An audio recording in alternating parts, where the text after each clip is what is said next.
지금은 수영이에요. 소율이 문답 30번째 질문과 대답을 읽고 제가 간단하게 설명하겠습니다. 그리스도께서 값을 치르신 구속을 성령께서 우리에게 어떻게 적용하시나요? 성령께서 그리스도께서 값을 치르신 구속을 효과적인 부르심으로 우리 안에 믿음을 일으키시고 그렇게 해서 우리를 그리스도와 연합시키는 것으로 우리에게 적용시키십니다.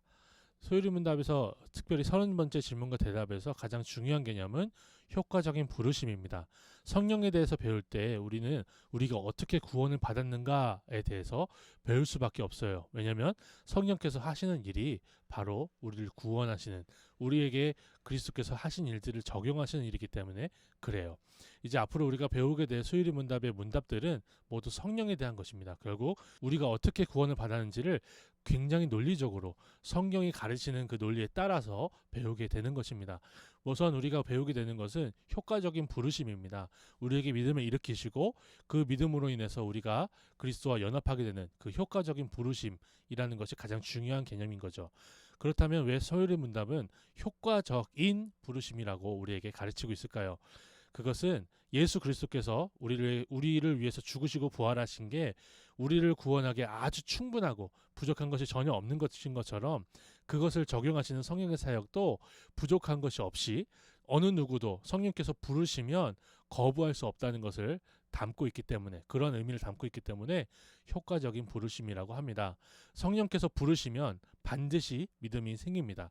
성령께서 부르시지 않으면 어느 누구도 자신의 이성과 판단을 가지고 예수 그리스도를 나의 주, 나의 하나님으로 고백할 수가 없습니다. 이제 우리는 그 믿음이 그리스도께 연합한다는 개념을 또 배우게 될 텐데요. 뒤에 계속해서 그리스도와 연합하게 하시는 성령에 대해서 분명히 배우게 될 것입니다.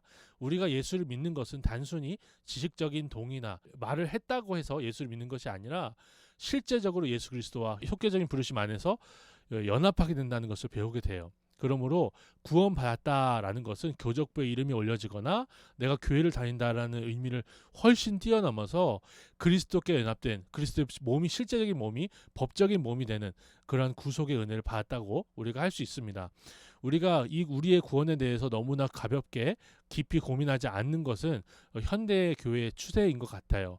그래서 어떻게 구원을 받았습니까? 라고 질문하면 너무나 수상적인 개념 혹은 너무나 단순한 개념을 가지고 이야기가 쉽습니다. 그러나 우리는 이 기회를 타서 성령께서 하시는 구원의 역사, 우리가 받은 구원의 은혜가 어떤 것인지를 너무나 선명하게 가르치고 또 배우고 고백할 수 있으면 좋겠습니다. 감사합니다.